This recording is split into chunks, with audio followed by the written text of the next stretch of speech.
StarCast is proudly sponsored by DoghouseSystems.com. If you use the code StarCast or Biscuit at checkout, you will get double memory on your next Doghouse system. And also TweakedAudio.com. Go to TweakedAudio.com for high-performance noise-reducing earbuds. Use our code StarCast and get 30% off plus free shipping on your entire order. And finally, SC2QuoteOfTheDay.com. Daily quotes from the StarCraft 2 community. The site may suck, but the quotes are sick. And make sure to go check out their t-shirts in their new store. Once again, that's SC2QuoteOfTheDay.com, and we thank them for their support. Sponsor an episode of StarCast at thestarcast.com.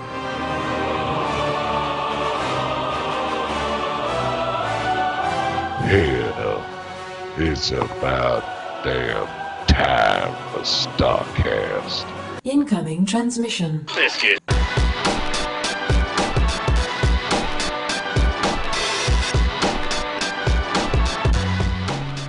And welcome back, everyone, to episode 147 of StarCast, the StarCraft podcast. I am your host, Garrett Weinzerl, and with me, as always, is the man himself, Kyle Ferguson. Mr. Ferguson, how are you doing? I'm doing great. It is weird, man. We've had such rigidly scheduled shows. We've had guest after guest, starting with Desro, then on to Robert Clotworthy, then the Noobisodes, and now we're back in the normal format. Yeah, indeed, and I just got to give a shout-out to everyone who helped us with the Noobisodes. Big thanks to Team Fnatic, who helped us schedule Nama and Hearthstone, and big thanks to LZ Gamer for making another triumphant return to the show. It was an awesome, well, we had, 5 weeks straight of scheduled guests around the Heart of the Swarm launch. It's just been wonderful. So thanks, everyone. And actually, the news kind of let off for a bit, so it seemed like we planned it all perfectly. And now we're back. And the news is back. Oh, dear God, are there things to talk about today? But we've been talking so much about getting going in the game and the campaign and other shows. Yeah. But how's your ladder going? Rough. Very, very rough. Even my team games, which is, as usual, what I'm playing the most of, because, you know me, I'm a social gamer. Yeah, send your email saying, that's not what StarCraft's about. StarCraft's about you and another man going head-to-head and seeing who will be the victor. But I come from a long line of social gaming, so it's a hard habit to break. So yeah, my 1v1s are going terribly. I've just been playing unranked because I'm afraid. And my 2v2s were going well, and then all of a sudden, I've had a full maybe 7 to 10 days of just loss after loss. I think I've had 3 wins. It's been a rough week. It's like we finished the Noobisode with LZ Gamer, and then everyone said, okay, I got this now. And we've been busy putting together shows, and I'm like, but wait, no, I was still trying to, yeah, because I was doing great. I was right on that precipice. I was gold 3 last week, and this week, man, I have just been getting smacked down. Yeah, man, it's obviously that time. You got those first few weeks when the new game comes out where no one really knows what they're doing.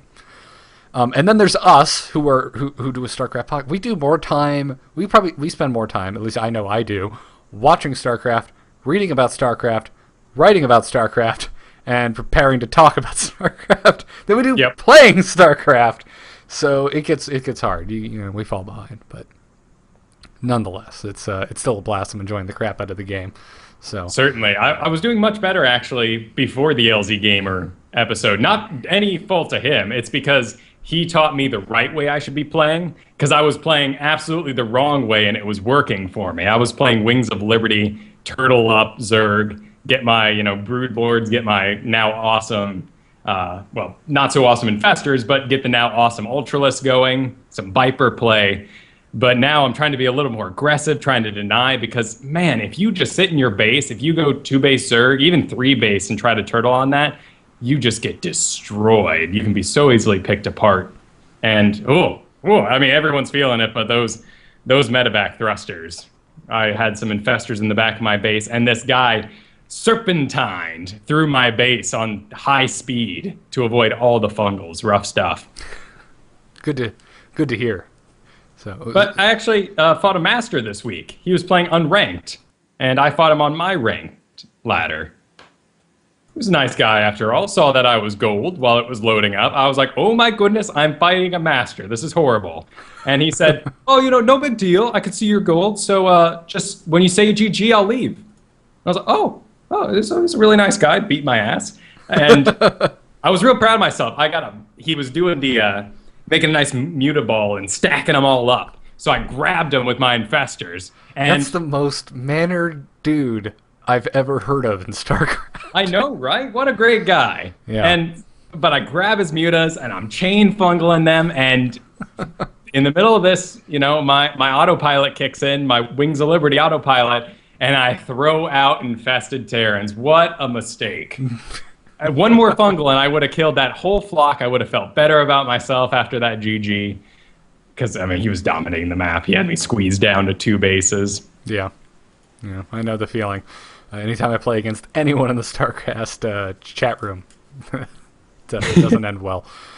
But anyways, dude, let's get into the news. Let's talk some StarCraft. So while we weren't gone, but off in a land of strategy talk, which, as everyone has now heard since we've watched our dirty laundry in public, did nothing for us. Well, it did, but gotta learn. My Zerg play has actually gotten a lot better. I've been playing, Zergs and teams, and it's been getting a lot better. That's the thing about it. My Protoss right now is so much better than my Zerg because when we talked with Hearthstone, I absorbed it all. I didn't have to change anything about myself. Well, yeah, because that's not your regular race, so you're a little more open to switching stuff up. Well, it doesn't seem so foreign when I do change something up. Yeah, but exactly. Before we get into today's news, let's say officially that, we're spectators. This is a Spectators podcast. We're fans. We love this game. And that's going to influence our opinions a bit. We do not have money invested in this current system. I have a feeling that you're trying to preface us talking about WCS. Yes, that would be correct. Okay. How'd you know? It was just a hunch. Yeah. So obviously we're going to come to this with a different opinion than people who own teams or have a dog in the fight, which is a terrible thing to say because dog fights are a terrible, horrible, horrible thing. Sure, have a Japanese bug in the rhinoceros beetle fight. It's a little less tragic. Okay. Find videos of them online. Beetles are people too, man. Those are big beetles. Rhinoceros beetles are sweet. All right. Anyway, so WCS 2013 has been officially announced, which I was like, oh, this seems soon, because I feel like we just wrapped up the 2012 one. But apparently not, because they're already talking about their plans for next year, saying they're going to be starting it sooner and all that jazz. But let's talk about this. The big thing is that they're trying to implement a unified global point ranking system. Some of the interviews I listened to this week with like Mike Morheim and other people from Blizzard, they were saying that last year that they felt instead of helping and kind of celebrating and enforcing the storylines that already existed with the tournaments out there, they just created another storyline that people had to follow instead of supporting the ones that are already in existence. So what they're trying to do this year is, I don't want to say piggyback, but that's what it feels like, on top of tournaments that already exist. Well, that's the negative side of it. Streamlined would be the positive word to use. Okay, but they're basically attaching themselves.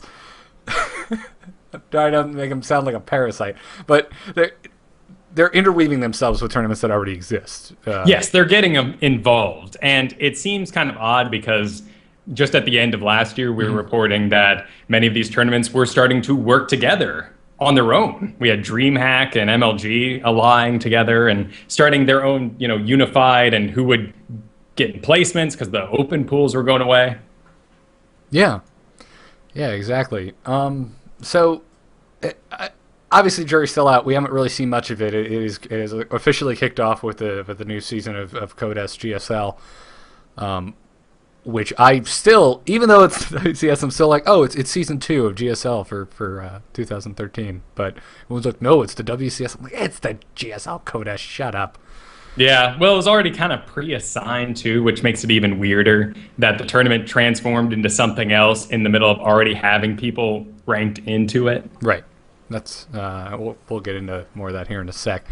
But there's going to be 3 leagues running in parallel. We've got WCS Korea, America, and Europe. That's it. It's going to be divided into 3 seasons. So the 3 regions are going to have 3 seasons, and then the top 16 ranked players after the last the season finals will move into the global finals, which are going to be at BlizzCon 2013, which of course makes me very excited because we're probably going. I say Yes. probably because we don't officially have tickets yet, but no one does. So there is that. You never know. So yeah, I don't know. It's odd. It's confusing. I don't like Pro League and NESL. I tend to watch the least of because the long form point rank system just doesn't excite me that much. How do you feel about that kind of stuff, Kyle? I was really excited about this tournament because they said they were supporting storylines. And that's what the GSL does so great because, one, it's localized, so these people can continue to compete easily, and there's no online, offline confusion. But they also have each section of their tournament divided into its own storyline with 2 players fighting, and then the winner's match, and then the loser's match. So you still have a continuity that goes through a single day on top of the entire storyline. Now you're dividing into multiple regions. Some of them are offline, some of them are online. It's a very confusing tournament, and yet the idea of having the Super Bowl at BlizzCon is really exciting. And they do want to make this global after all. So why shouldn't we pull from everywhere and get the best players regardless of where they come from? Right. And on the surface, it does. That's kind of what it seemed like when I first heard this. I'm like, oh, sweet, this sounds badass. Not to mention, they're pouring a lot of money into this. But then when it's broken up, I've been reading things where the prize pool for this season of GSL is less than it would have been had it just been a GSL proper because they're pulling from the prize pool of the WCS, and all kinds of weird stuff. So I guess let's get into the weird stuff, shall we, Kyle? Or the drama, if you will. The big drama surrounding this came out of this Q&A, which was will players be restricted to certain WCS regions by residency or nationality? And they said, no, players are free to join any regional league they wish by declaring their region of choice at the beginning of the year. This has also been retconned since then, and it's not just beginning of the year. You can now change your region at the start of all seasons. So you could change your region 3 times. Right. You keep your points towards the final event, but if you do happen to move over the course of the year, it seems very supportive. I mean, why should we shouldn't be all be racist about it? And you're in your special little box, and over here we have your box where these players can excel because no one's influencing them on the surface. Yeah, it seems more like a Band-Aid to me because it came very quickly after a lot of backlash from team owners and players and anyone who has money in the esports, ecosystem. So the big issue is it's not region locked. So anyone can just join whatever region they want. So like Kyle said at the top of the show, since we're not team owners, we don't have players out there. We're kind of coming to this from a spectator standpoint. If you listen to This Week in Blizz from Monday, you'll hear me say very snarkily, well, I don't really give a crap because the best players are still going to make it, and that's really all I want to see. Which, right, for a lot of spectators, that's the case. But after doing some more research, JT Sweeney wrote in an email, which we're going to talk about at the end of the show during the emails, but he pointed us to a podcast from Total Biscuit where he just, for 20 minutes, lays out exactly what his issues as a team owner are with the WCS. So he was saying that one of the major issues is that if you want to travel to participate in MLG or DreamHack or whatever, you have to give up your chance to compete in the GSL. Because you're going to compete in the GSL, you need to pour blood, sweat, and tears into it, and that's what you're doing. You need to live in Korea, you need to train in Korea, and you need to compete in Korea. And if you're not Korean, that sucks because he went on to talk about Code B and Code A, etc. He said, if you're in Code B, it's nearly impossible to even qualify for WCS because since they're jumping on the back of Code S, which is already qualified, the people in Code S are already gaining points. If you're in Code B trying to work your way into Code A or Code S where you actually be gaining any points, you're going to be so far behind by the time you possibly even get into those leagues that it really won't be worth your time, and the chances of you qualifying are next to nothing. Right. This makes sense to everyone that this is a mistake to have a already qualified group of people suddenly be part of an even bigger, more prize-worthy tournament. Yes. Squabby in the chat room makes another good snark comment. We get the best players in the world regardless, unless they're on a C server. Yeah. Yeah. So it's rough. He went on to talk about his team specifically, Axiom Acer. They chose North America as their region because they only had one player currently in Code A, and everyone else was in the qualifiers. Which, like you said, if you're in Code B, it's pointless. it's a losing fight. Another weird thing that they retconned is originally when you had to declare your region, it was a team-wide choice. Now it's a per-player choice. I still believe everyone on Axiom is declared North America, though. But it all boiled down to apparently poor communication because everything I went and read from any team owner said that they were given a few days notice. Like, hey, right. In like 3 days you have to declare your region, and then everyone declared their region team-wide, not based on players. And then 2 days later, they retconned it, saying that, okay, it's player-based and you can switch it per season, but it's pointless for Season 1 now because you're already locked in. Right. Let's make this a little more personal by saying that Nesty, we all know Nesty, Zerg player, previous champion, is on the North American server for this tournament. And that seems a little odd. Does it, though? Because he hasn't been doing that well in the GSL, so this is his best chance to qualify.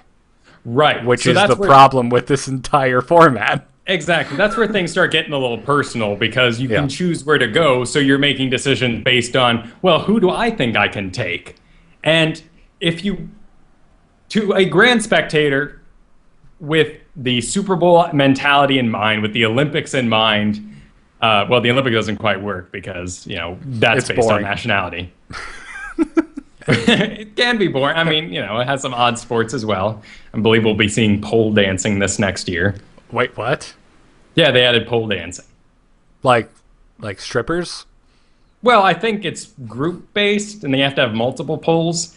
But either way, yes. So like very strippers. talented strippers? I don't know. I'm sure it takes a massive amount of, control and balance and body strength, but, well, it's a national sport now. How about that? Okay, whatever. Continue. Back on track. Yes, back on track. Where was I?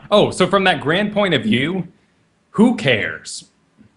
Shouldn't I just get the best experience I can? Usually in these tournaments anyway, Koreans end up in most of the spots in the end. So wherever they go, we're still getting the best people in the world, right? Yes.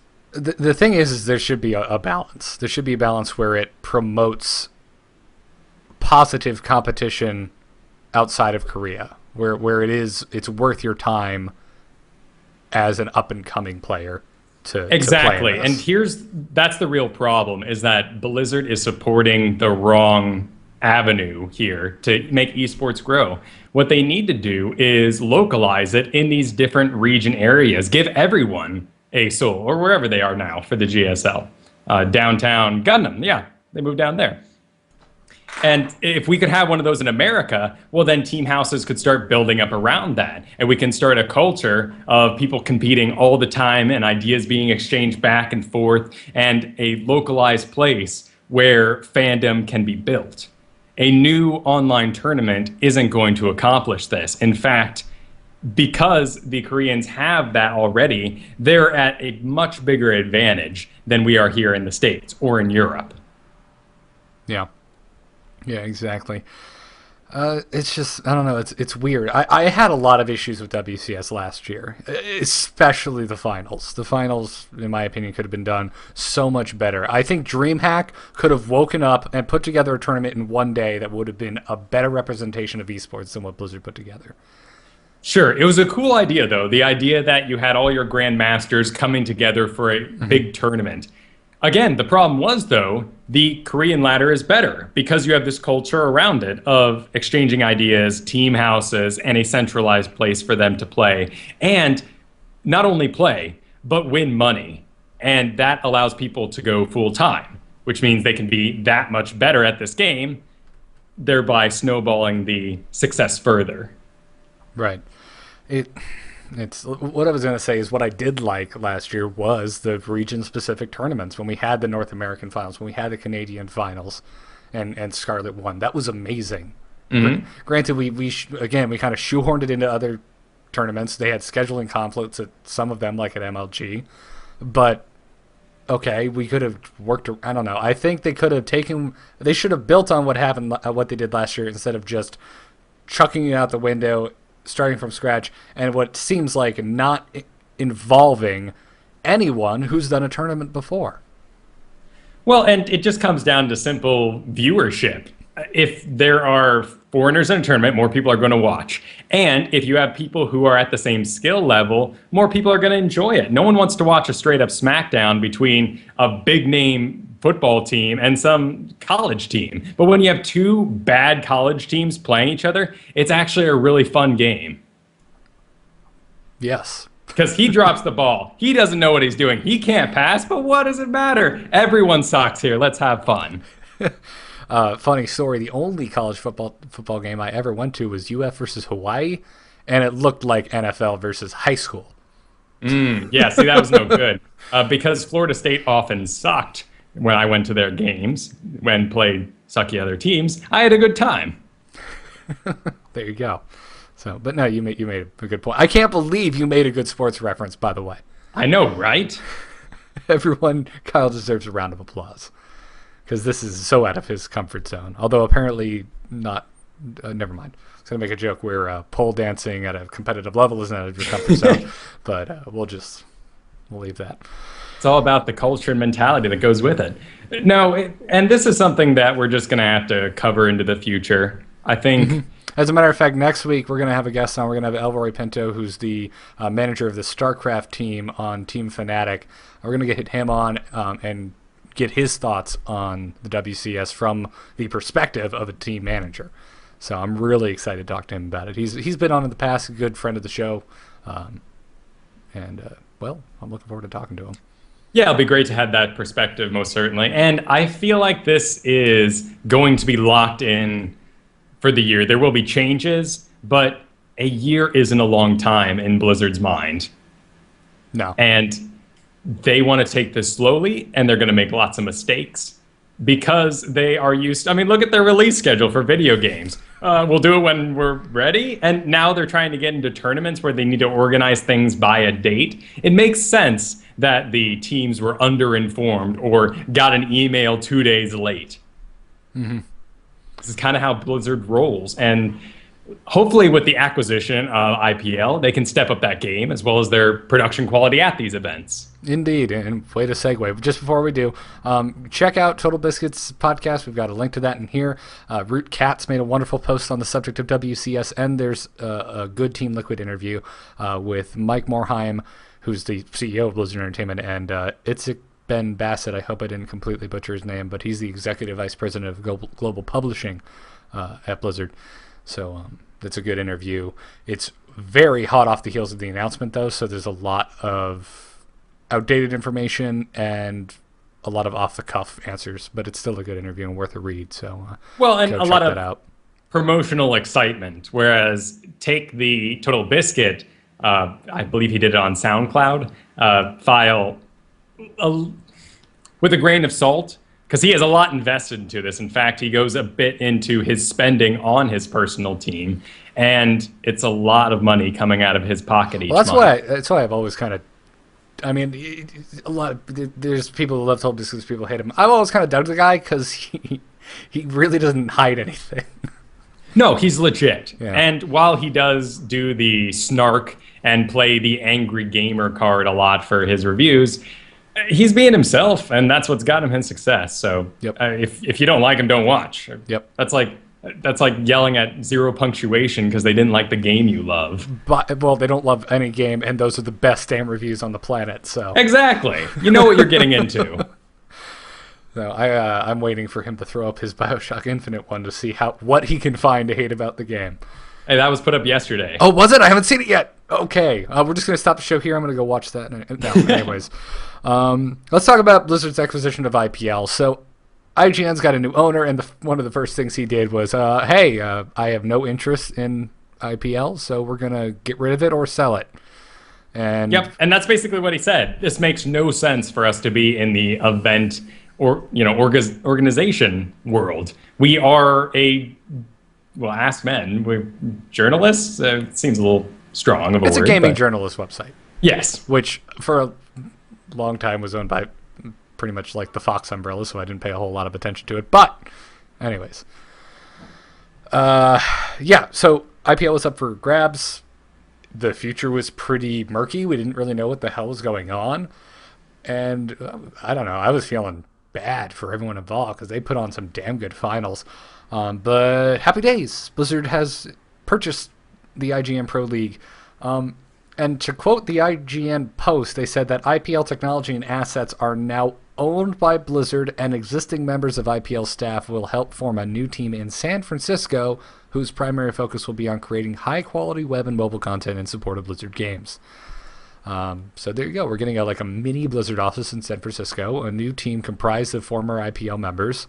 But it sounds like as if IPL is all but being dissolved. There will be no more IPL. And even if it did, it wouldn't be the IGN Pro League because IGN has nothing to do with it.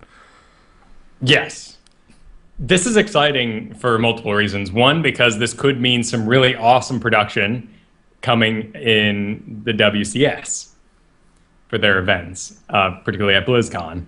The other thing is that this may be a sort of in-house reporting team that breaks down some of that, some of the walls that have been put up by Blizzard. I mean, we had BlizzCast in the past. That hasn't happened for years, I think. I think the last time I listened to it was on the plane from California to Florida the day before StarCraft 2 Wings of Liberty released. And I think that was the last episode they put out. Right, and they did the event. They did the big Vengeance, was it called? Yes. Mm-hmm. The big Vengeance event, and it was nice. But Yeah, it was good. I really want to, penetrate the inner workings of that place a little more and see some of the daily going-ons in the StarCraft team. That would be really neat to see. And to have some more personal one-on-one through video time with David Kim. I mean, make these people, and then the community can relate to them, and it's not all pitchforks all the time. Or maybe I don't take it as personally because I got to sit there and watch time-lapse video of them splitting Marines or working on the new pathing structure, and them shaking their heads and sweat on their brow. Yeah, and even I'd like to see just more of the team. I want to see more of just the non-faces of StarCraft. I want to just see random programmer number 4. I want to see his side of things, and we don't really get to see a whole lot of that. And Blizzard is mostly Dustin Browder, David Kim, and Chris Siggety. And that's about it. So. Which works. I mean, in the past it's been a lot about lore, but now as we move into big esports territory, it's a whole different world. Yeah. It's I don't know. I'm interested to see where this goes. I also hope they use some of their tournament knowledge planning the next WCS. That would be nice. Yes. Well, and the Pro League did a lot of really great filler content for their tournament. So that's why I'm so excited. IPL? Wait, what'd I say? You just said Pro League, which makes me think of the Kespa. Oh, joint. right. Sorry. IGN Pro League. Just call it IPL. IPL, yes. Excuse me. Got a little confused by my pros here. This is the problem. You're adding another tournament. I can't even keep my acronym straight. Indeed, I was drinking water. Well, awesome. So go check that out. There's a lot of stuff going on. And I believe... Hold on. I'm doing this off the cuff. I believe we can announce this. It's another guest. I'm just looking for it real quick. Sorry, live to hard drive. Gotta love this stuff. Where the hell is the guest schedule for our show? Oh, here it is. Okay. Can I announce it? Yes, I can. Kevin Naki will be coming on the show on the 25th. So not next week, but the following week. And we'll be talking to him all about this. So looking forward to that. Awesome. I'm sure he's been on quite the journey this past couple weeks, so it'll be exciting to sit down with him. If you're not familiar with that name, Cat's Pajamas might ring a bell. Yes. But now he's gone to a formal name because, well, he's getting a formal job. He's a formal guy. Yeah. In other news, MLG announced that it's kind of a spiritual successor to Open Pool. It's called Game Battles, and it's this open tournament series that really anyone could qualify for. It's interesting. It doesn't seem to be any way where you can actually qualify for the MLG proper tournament, so not as exciting. But still, it's cool that they're doing something that just the community can get involved with if they have the skills. Right. One of the important things is, of course, bringing people back to the site daily to check on their points and participate in other tournaments. And we've had a huge decline in daily tournaments just in general in the StarCraft community. So this will be great to pick that up. But it is a little lackluster after Sundance, kind of teasing out that the open pool is going to turn into something even more glorious and effective. Yes, and in a week where we've already got, this was announced a while ago, but in a month where we've just got a massive tournament that's confusing as heck. Now we've got another one because it's like you can win credits. The credits can be used for buy-in for paid tournaments. And yeah, so if you do really well in the free tournaments, you get credit points that you can spend to enter the pay tournaments. Right. So you can really get invested in this, which is cool. And who knows if these things might be streamed. I'm sure they will in some regard, but casted even more. I mean, get players exposure, I think, is the most important thing. Yeah. And picked up by teams and start a system here. Right. That's very, very good point. So anyways, go check it out. It's on the MLG site. A little bit of community news. Our StarCraft gave us something actually interesting to read for a change. One of the Redditors... They've been doing great this past 2 weeks. Yeah, so. They were surprisingly calm, and there was a lot of intelligent conversation going around when the WCS was announced. So they're getting better. I don't know what it is. I think Heart of the Swarm launch went just so smoothly, everyone is happy, and now we're coasting on this nice level, layer of warm, fuzzy StarCraft feelings. Well, it was a great launch, and it even had a retroactive effect on Diablo. It was so strange. I know, it's weird. I've been wanting to play the crap out of it. Even with Bioshock Infinite, and even with the new StarCraft game, I've been playing Diablo again. Everyone was like, oh, Blizzard servers work. I guess that means Diablo's working now. Well, it's been working forever, for the past year and a half or whatever. But, not even a year. Yeah, well, they've got a really good multiplayer patch on the horizon as well. So, looking forward to that. We talked about it. Check out This Week in Blizz this week. We talked all about it. I'm not going to talk about it here. Anyways, a Redditor made a post about the things that seem weird or confusing if you skipped Wings of Liberty. I believe what was the post title proper? It was a list of things about the game which would be exceedingly confusing for new players who don't know the history. And this was by OP is CGM FYI. Thank you. I really wondered what your rank and server location was. And your opinion of that server and location. He summed it all up, Yeah, exactly. So anyways, Kyle, this is your find. Anything in here you found particularly interesting? Yeah, this really takes you back to some of the oddities. Remember Marauders in early Wings of Liberty and how they destroyed everything, particularly your main buildings? Mm-hmm. Yeah, I miss those days. Those were good days. Well, here, the Extractor and Refinery have 500 HP.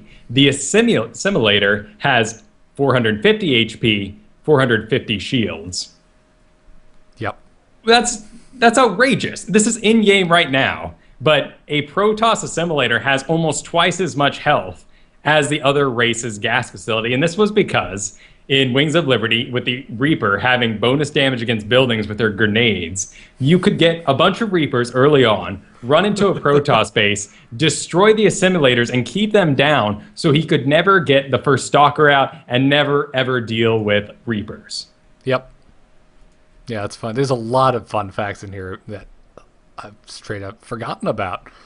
Yeah, like this one, that Zerg and Terran level 2 upgrades require 175, 175, and level 3 takes 250, 250. With Protoss, this costs 150, 150, and 200, 200. That's 25 less and 50 less on the respective tiers. And this was because there was a time where Protoss was underperforming, and Blizzard didn't want to tweak units, particularly at this time, the Marauder again. So they went, well, what can we do? Oh, well, we'll just give them more upgrades, right? And they have more upgrades than everyone else. We'll just make them cheaper, even though no one ever gets that shield one anyway, unless it's like supreme late game. Yeah. Oh, here's a good one. Every gateway unit has a warp gate cooldown 10 seconds shorter than its construction time from the gateway, except the sentry, which has one of 5. And this was because there was a time in PvP, which I think a lot of us still remember, when every strategy lost to the 4 warp gate rush, so every PvP was 4 gate versus 4 gate. So the way to stop that was by making warp gate research last longer and making sentries build faster before warp gate was researched. Yep, so you could be a little more strategic with that. Here's one that new players might not know about. And in fact, remember, you do need to go into your options and turn on the clock if you want that in-game, because for some reason it's not automatically on. And if you're listening to people say builds, well, about at the 6-minute mark and 13-minute mark, you're like, how do I know these? Okay, I'm going to set a timer. Well, no, it doesn't work. Because it's game time, and game time is faster than real time. Because StarCraft is that extreme. Well, and apparently, the original game speed, pro players gave feedback in the beta that it was too slow to Blizzard. Well, they already had it set in stone. So what they did was they made it 1.3 times faster and couldn't change the clock because it was set in code. And now we have a weird-ass clock. Yep. Gotta love that coding stuff. I really want to sit down with someone who does coding at Blizzard, because there's always these weird artificial barriers that are apparently unchangeable or it breaks the game. And I want them to explain it better. Like, well, if we did this, it would tear a hole in the space-time continuum, and Marty McFly's father would never have lived. It's the code, Marty. Something about the code. Then you get out a chalkboard and you draw the lines. Okay. My guess is because we have to have a client, and that client needs to communicate, and something dark side. Yes. Thank you for that. Want to talk some esports, man? Want to get out of all this WCS drama, blah blah bloody blue, and talk about just awesome freaking StarCraft games? Can we do that? Let's do it. Yeah. All right. Absolutely. So WCS Season 1, or as I like to call it, freaking GSL Code S, god damn it, has started up, and it is awesome. How freaking I'm trying so hard not to drop F-bombs because we try and keep a clean tag on the podcast. How awesome have these games been so far? And I haven't even watched last night's games, and apparently the first game with Teja is just one for the record books, and I'm ticked that I haven't seen it yet. I'd love to talk about it, but I just haven't had a chance. Yes, apparently that TVT is the madness, and everyone should check it out. I haven't gotten a chance to. I think we both have watched the same thing. So Group A through C, I haven't seen every game, but I've seen the majority of them. Yes, Group A was last week, so we already covered that. We couldn't cover it last show. But Group B was this Tuesday, I believe, and that's the one that I watched in its entirety, of course, because DRG was right in it. And then Group C, I hand-selected most of the matches. Yeah. First off, yes, I'm a Marine King fan, and I'm sad. Yes, well, sure. It is not his time. But I'm also... I mean, if you want to go with, like, the Holy Trinity here with Marine King, MC, DRG, so you've got we got three some sad fans out there. Yeah, arguably the three most famous players for the respective races. Out. Gone. DRG, he won one of his sets. Who do you win? I don't even remember. Yeah, so he was out 1-2. MC was out 0-2 in matchups. It was just sad. I couldn't believe. I was really expecting MC to come out swinging. Yeah, well, MC was an interesting match because here's the thing about MC, and particularly with Heart of the Swarm, he seemed nervous about the new game, and so he would continually be like, well, I screwed up. Time to make the winning machine. And it seemed like he'd lock himself in his closet, in his bunker, and start working on the death ball. Meanwhile, the other guy was enjoying some new units and running in circles around him. Yeah, it was weird. And then, but DRG went. He's out, but he played very well. He put up a hell of a fight. Yeah, but again, it was the same sort of thing. It was like DRG said to himself, "Ooh, this new game's kind of hard, but I'm really good with mutas. So let's just make it happen today." Yeah, he never got up to Hive Tech. I don't think he ever did. Yes, he did. Later, in his final matches against Flying, he got it so that he could get Vipers, which he used quite well. Okay, yes, you're right. That was disgusting. Yes. How many Colossus did Flying just throw to the wind? Oh my goodness. The hour-long final game between Flying and DRG was just absolute epic. And DRG got some Swarm hosts, which was awesome. Granted, he left them all in one big pile, and a lot of them ended up dying. So again, some inexperience with that unit showing. But man, it was sweet. And just the pools, and that thing went on and on. Yoda representing. I was just about to say, I may be a Marine King fan, and I am sad. I am also a bandwagon jumper, and Yoda is my new god. The kid is amazing. Holy shit. He didn't drop a game.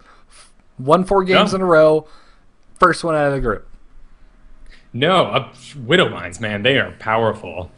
Just this idea that you can get like 4 of them in the first 10 minutes and then go across the map. You hide there, and rack me up some kills. Well, you know what I've been enjoying seeing, though, is especially the Zerg players, how they're combating this. You're seeing this really fluid motion of them. They're still moving with their whole army across the map. They've just got the Overseer slightly ahead. So they're constantly having to pull back their speed lanes because they run faster. But it's really interesting to see them move through. Okay, there's one, and they run one speed lane, set it off, kill it, and it's really fun watching these incredibly talented Zerg with micro skills beyond my imagination, just disarming the map of Widow Mines. Well, and the fact that they have to like set up for that. It makes it so much more interesting to watch too, because thought went into that when that one Zergling is out a little bit further than the rest, and you have those overseers flying around, and man, the storms dropping on top of huge flocks of mutas, and it not mattering a bit. Are you happy? It was cool. I'm not happy. I'm not happy because I need to play ZVZ, and it's murder. Is it still? It still hasn't changed. It's still whoever has the one extra muta wins. Pretty much at this point. In Wings of Liberty, my ZVZ approach was very anti-muta because it is so volatile and you get one behind and you start losing. So I would do Infestor Hydralisk, and because it was the only damn matchup you could actually get some Hydralisks in, so of course I was going to use them.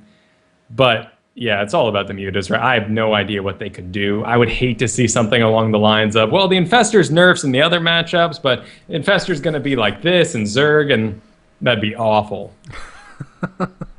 But it's seeming like something like that needs to happen. What are we going to do? Take away the regen? Well, that's what's making a lot of other things happen. Yeah. But going back to the groups here, it was so cool.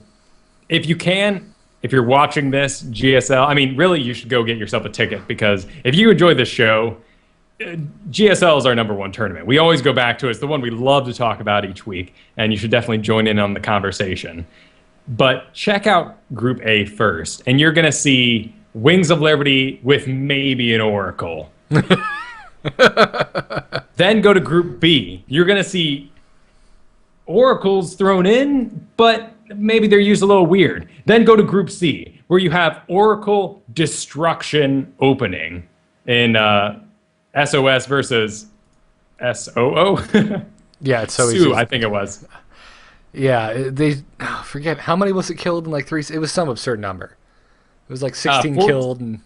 Yeah, 14 drone kills because he got 3 oracles together, Mm-hmm. just murdered every queen along the way and knocked him back to the Stone Age.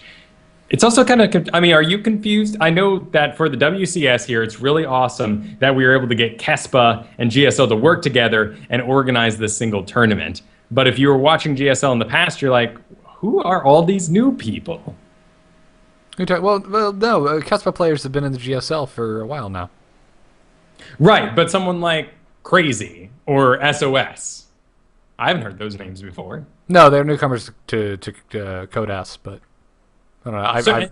I'm just kind of rolling with it because I expected at this point. Right, and it's really exciting because a lot of these guys have a whole lot of history that if they get further, we're going to start learning more about them. Mm-hmm. And I mean, yeah, you can go research them and actually be informed before you watch the match. But hey, you want to root for winners, right? You want to be a bandwagon guy like Gary. Yoda's play just impressed me. I'm not jumping bandwagons. I am simply a fan of a damn good player. Yeah. So, but yeah, on the subject of seeing players we're not used to in the Code S, this is going to happen. The Kespa players are now in the mix. They're playing nice with the Gome crew, which is so wonderful. I'm so glad this is happening. And then all of that combined, we have a new game. So there are people like Marine King, who were on top in Rings of Liberty, who are not going to be doing that well with the new units. No, maybe we'll return as Widowmine King, but he got rocked, and a lot of these old players are getting rocked, and it's interesting. It's wonderful. It's so exciting. I'm digging it. It's so get off my lawn. You know, they have a nice house, they painted it, and these newfangled kids are coming on and skating on the sidewalks. Just dancing circles around them. Yeah. It's great. I don't know. This is my favorite kind of stuff. It's just, you can't call games anymore. Like, Tasus and Artosis, the casters we look to like, oh, Artosis will say something in its scripture that will happen. They couldn't even call games. I love it. I love it when it's this flipped. It's great. Well, I don't think we took a bit of time to say it with LZ Gamer, but let's go ahead and say it again. What? We're all too happy to be rid of the Infestor Broodlord build. Mm-hmm. Yes. It was boring. I loved it. I loved it when I first saw it, and then when the mothership started vortexing it, things started getting weird, and then it just got dull. Mm-hmm. And this is so refreshing to see some more stuff going on. Yep. Did you hit with the Vortex? Okay, the Protoss won. Did you miss with the Vortex? The Zerg wins. Done. Glad to see that gone. The GSTL is also going. I haven't had a chance to watch the games personally, but week 3 is what we're in currently. Axiom Acer won 4-3 over IM. Scarlet beat MVP. That's freaking awesome. I'm a big MVP fan, but it's just great to see Scarlet take out such a big name. Yoda, however, is still continuing to be a boss because he took out Scarlet and Maya. But, hey, he's kind of like the Chosen One Terran at the moment. So, there's that. Also, MVP won 4-1 over FXO. Gumio, being a boss, won the first game over Dream. But then Super, Protoss I'm not too familiar with, came out and just all killed FXO's roster. Damn, that's a little twisted. Gumiho's usually the one to bring it with the all kills. Mm-hmm. That's kind of how he got famous. That and being very sweaty in that booth. Yeah. The GSTL is under a lot of heat with the WCS going on because, as Total Biscuit mentioned in his post, it is a place for newer, less known players to get some exposure, as well as exposure for their advertisements and sponsors. And this is a tournament that is not part of the WCS. I don't think the GSTL is getting heat so much as the WCS is getting heat. Yes, but it's showing that parallel that a tournament is going on right now that is already giving points and leading to something bigger. People who are already participating in another tournament have nothing going on for them. Yes. Why can't all tournaments be special and get points right now? There's a lot of things that could be done better with the current setup on WCS. Yes, we will have to wait and see. Again, like I said earlier, we all just need to have some patience. and this year could suck. But we're gonna have fun. It's not gonna suck. There's one thing it's not gonna do is, as a spectator, it's not gonna suck. No, but these things are gonna take time, and the hard thing is, as a fan, that's great. Things are gonna grow. Things are gonna be better every single year. But the awful truth is, people are bleeding money right now. Yeah, that's rough. Happy news though, Pro League is in its 4th round, and this is the first week of round 4. Quite a few games played. Go check out the results if you want. But I am excited because EG Liquid have finally seemed to turn it around and won both of their games this week. Yes, we didn't talk about that at all, but they got themselves a coach. Oh, I totally missed that. Oh yeah. Oh, jeez. Chat room, help me out. I need a name because I forgot to look it up before the show here. But no, they got themselves a big name. Coach Park. Okay, yeah. I did hear about that. Never mind. That was a while ago, though, while we were doing the Noobisodes. Again, This is why I didn't think of it as news. But it's exciting for them because they really need some focus. And self-management is all well and good, but you need a higher-up who's going to tell you to sit down and shut up. Yeah. And I feel like maybe the American culture isn't very supportive of the master and apprentice. I think maybe Korea is a little more Jedi-like, and here in America we're a little more Sith-like, where you want to kill your apprentice and become kill the master. Oh my God, I like that. I like that a lot.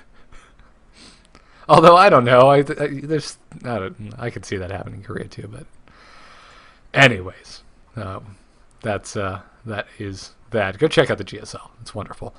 We got some emails this week from you guys. First up, JT Sweeney, who pointed us in the direction of that Total Biscuit WCS rant, which I thoroughly enjoyed and was very informative. He wrote in and said, "Hey guys, I wanted to discuss the issue that everyone's talking about right now, the WCS and their blunder of a decision to allow anyone from any region to participate in the region they choose. Even worse, they didn't even communicate this to teams." Then he links everyone to the Total Biscuit podcast. Have you listened? Good. He points out the inherent flaws in the system. This idea was that WCS was supposed to motivate players and elevate their level of play. Instead, WCS in this system will just have them continue to be smashed by Korean players. What's more, there are no local events for the North Americans to compete in. It's discouraging seeing a company like Blizzard who sees the potential in esports, but really has no clue on how to properly grow the scene through StarCraft 2. Just my thoughts. Love the show. Keep up the great work.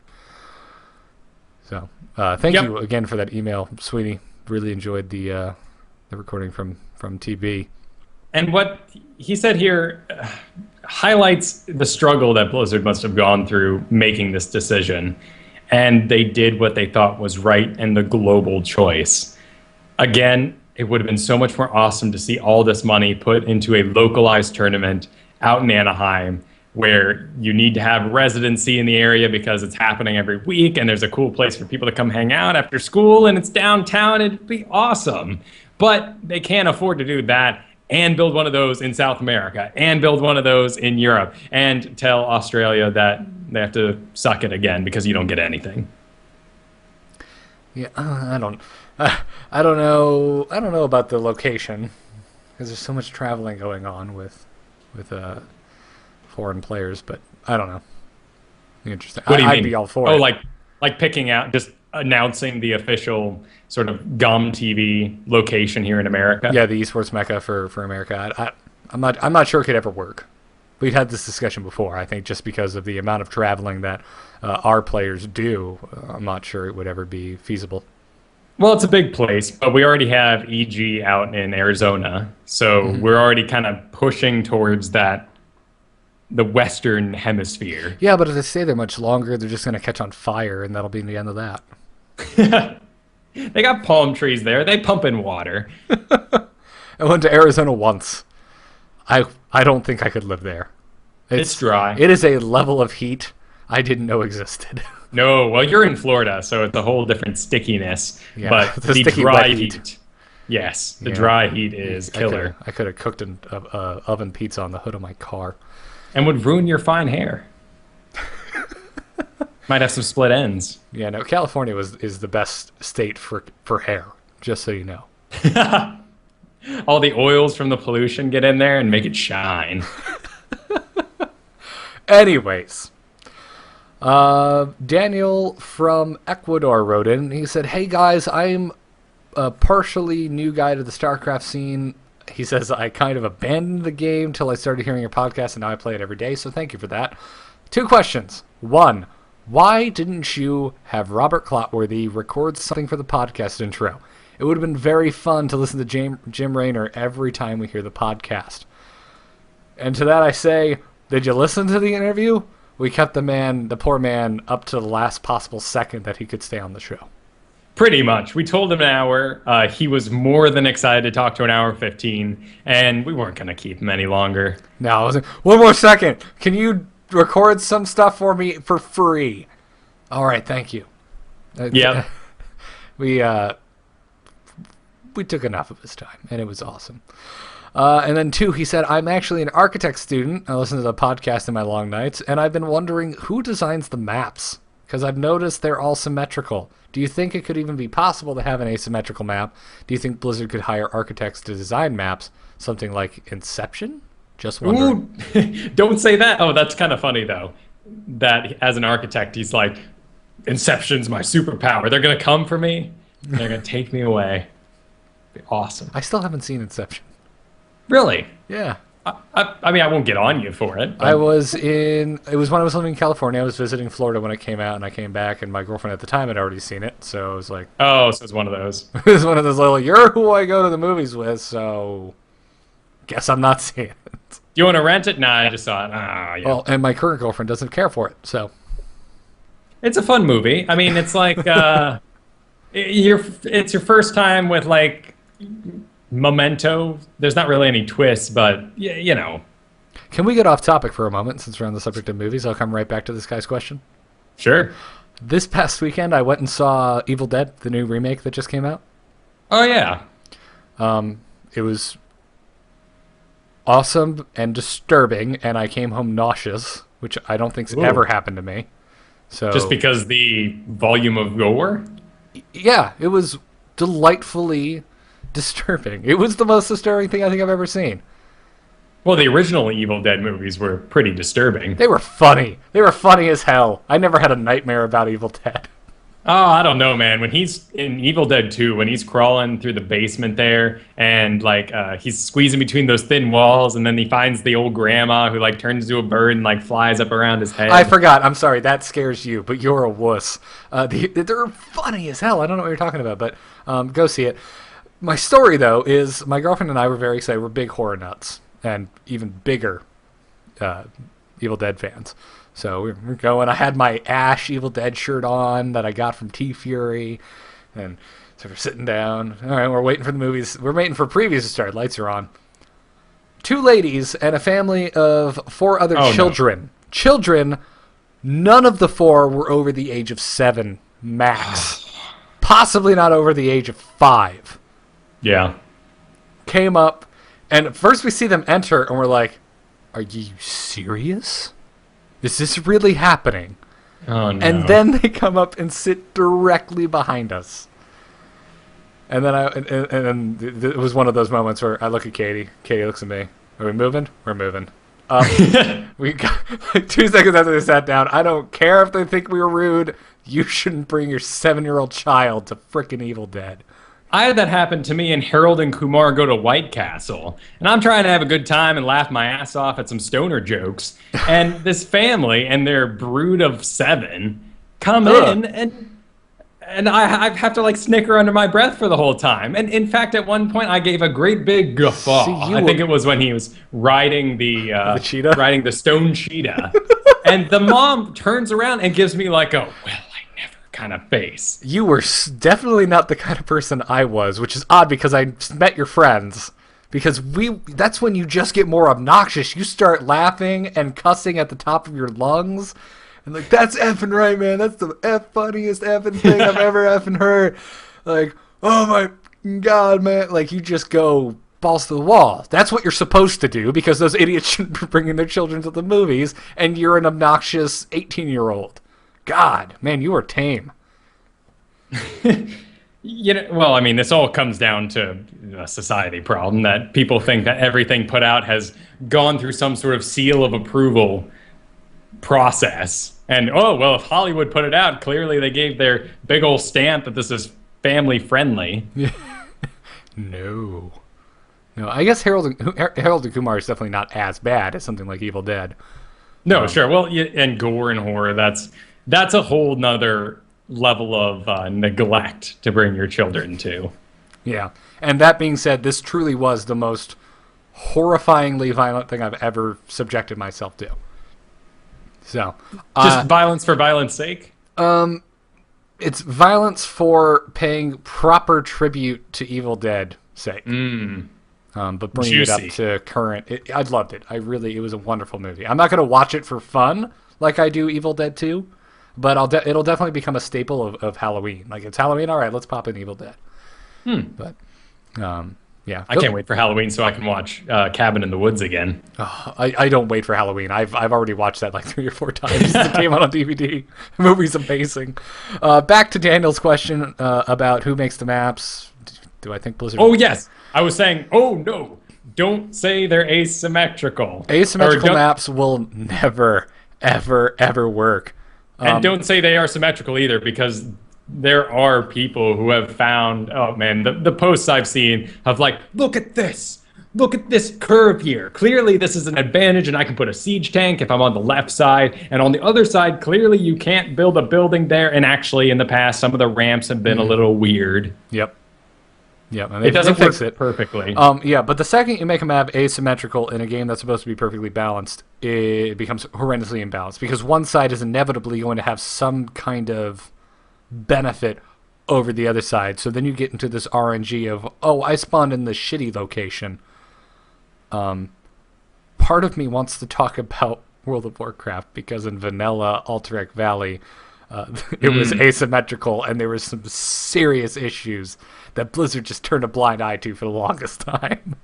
Sure. Yeah, I mean, at that point, there wasn't really too much of a point system, and it was still kind of based about the more you played, the more points you got, so what did it really matter? But no, I remember that, and people were furious. It was bad. And because it favored the Alliance, and we all know how the Horde get when they think Blizzard likes the Alliance more than them. It's so false, too. It is very false. They are so Horde biased, it's not even funny. But, yeah, asymmetrical maps I just don't think could ever work in a game like StarCraft. I mean, you can go into custom maps right now. I'm sure you can find asymmetrical maps. Well, and to really highlight this point, you go back to Brood War and you look at the map pools, and for 13 years, outside of bug fixes and some changes, what made the game different each season was a different map, which made you imply a slightly different strategy. Yeah. Yeah, it's weird stuff. That's a whole nother level of play. If you're just getting into this game, probably shouldn't look up what map you should do what on. You should work on that 7 Roach Rush or whatever it is that you are going to get good at so you can get good at this game. Later on, it is important, however, to know that, oh man, like look at Star Station. Look at all this room for flyers. Yep.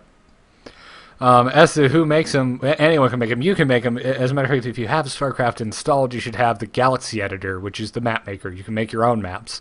The ones that are on the ladder, it's a combination. There's ones that are made by Blizzard. They've got people on staff that are just map makers. I'm sure that they have other skill sets because it's not like that'd be a full-time job. But then there's also tournament-made maps like GSL and Pro League and MLG. They make their own maps, and once they get really popular, eventually Blizzard says, okay, we're going to roll this into the ladder. And to my knowledge, to the best of my knowledge, that is where maps come from. I am so excited for the Core Hall City set to be made into a map, particularly so I can have the light poles that break as Ultralists run down the street. That would be very nice. Because we need more destructive. I mean, like that first time you saw a Hellion shoot that fire a little too far and a tree caught on fire. It just little things that you just makes you love Blizzard and go, oh, that's awesome. And when the creep gets up in the trees and they go all weird. Yeah, that's good stuff. So anyways, thanks for writing in, Daniel. We've also got a call in from Chad. If you want to call in, you can do so at 941-882-0281. Leave us a voicemail or send it as an MP3 attachment. Keep them short, keep them brief, and we'll put them on the show. Let's hear what Chad has to say. Garrett, Kyle, this is Chad calling in with a relatively stupid question. Now, if anyone hasn't finished the campaign for Heart of the Swarm yet, you might want to tune out now. Just wanted to point out that earlier, in some of the earlier cinematics, you have a look at Raynor. You notice that his beard is rocking a little bit of salt and pepper. He's aging a little. There's a little bit of white in there, unless it's just the way the light is hitting it. In one of the later cinematics, there's that unfortunate scene where Jim breaks up with Kerrigan because he doesn't like what she's done with herself. In the last scene, and again, it might just be the way the light is hitting it, but when he makes his heroic comeback, you can tell that his hair is a little darker. Did he dye his hair before going back to his ex? Anyway, have a good one. Thanks. Bye. Oh, of course he did. Who wouldn't dye their hair before going back to their ex? You gotta, especially she's got a fresh new hot carapace. You can't go in there looking like Scruffy Joe. I mean, you were stuck in that cell for who knows how long, depending on how long you took to beat the missions. Could have been a couple hours, could have been days or weeks at this point. In the exact same clothes he was wearing for the entirety of the Wings of Liberty campaign, no less. Ooh, good point. Gosh, I mean, I guess a pair of jeans and a white T-shirt aren't too hard to come by. I mean, he could have a SpongeBob-like closet with all the same outfit in it. But, you're absolutely, he would smell to high heaven. And why not clean himself up a bit? No, you can see this, absolutely. It's weird as hell. When she floats away, there's that... Which is my least favorite part of the entire game. Yes, it is a little odd. I imagine the Leviathan's up in the air just Kirbying all the units, and I'm kind of sad that we could see her star going off in the distance, but we never saw the one Zergling being lifting up off the ground like a pug with his eyes bugging out when you pick them up and their whole body's like, whoa, where am I? Where am I? And they're doing that air swim and run.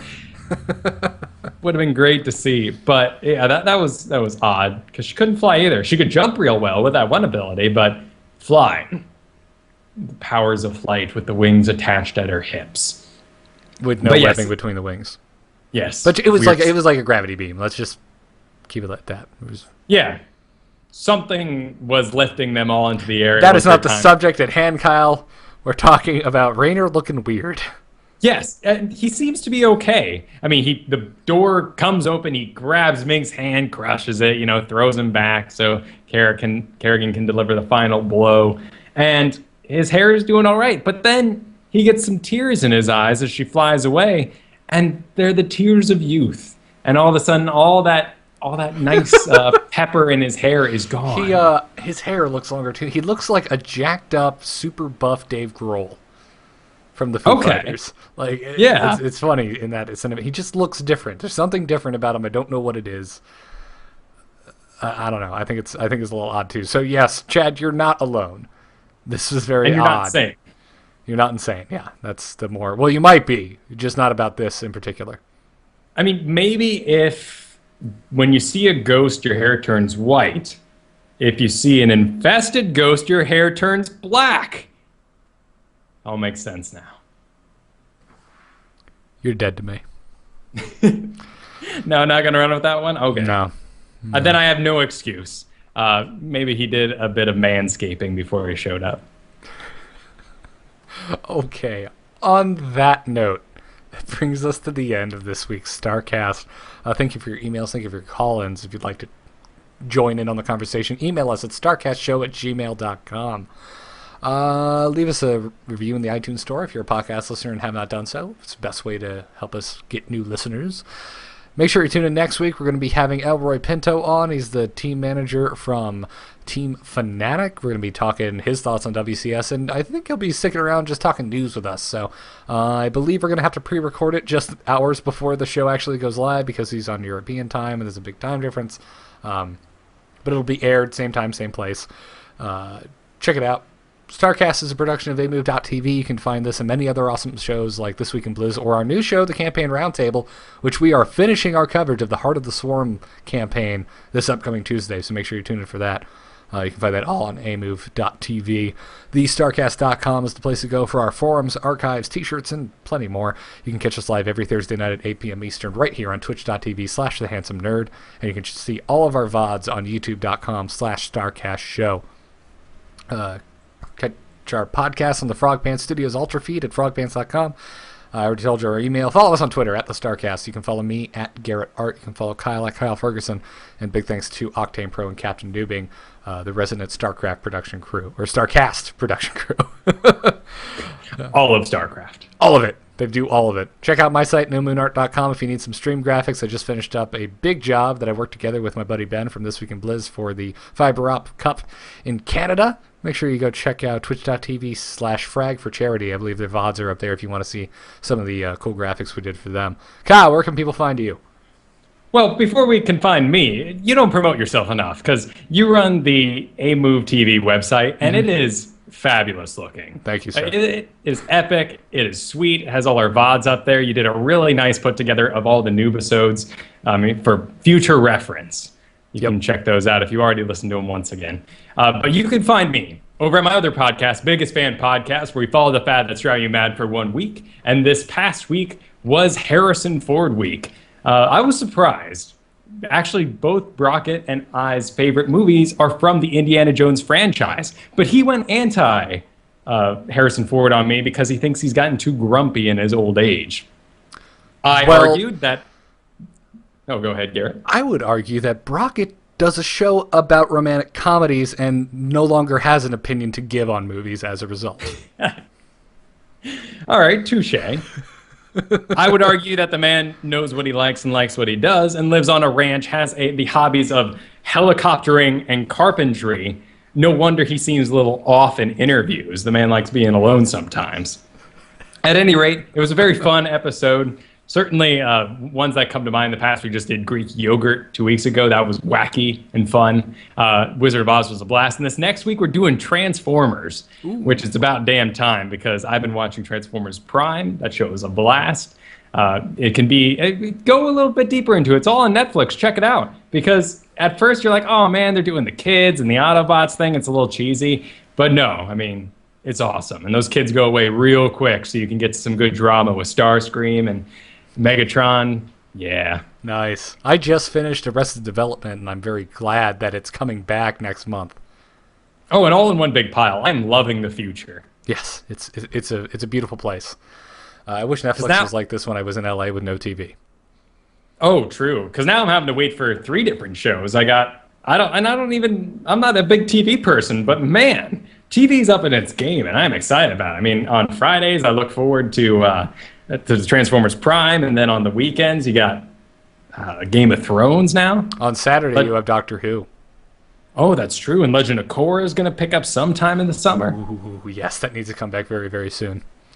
But hey, yeah, Rocket Man. Okay, real quick, last off-topic question. What bender would you be? Oh, I'd be Earth. Earth, okay. Because it's the only one you can get a super suit in. And I would have to have a super suit. I mean, that's always, like, the Power Rangers. Not a cool show, but the fact that they could summon suits, that's sweet. And I have a low pain tolerance. And I'd really like something to absorb some blows. Okay, that's a good point.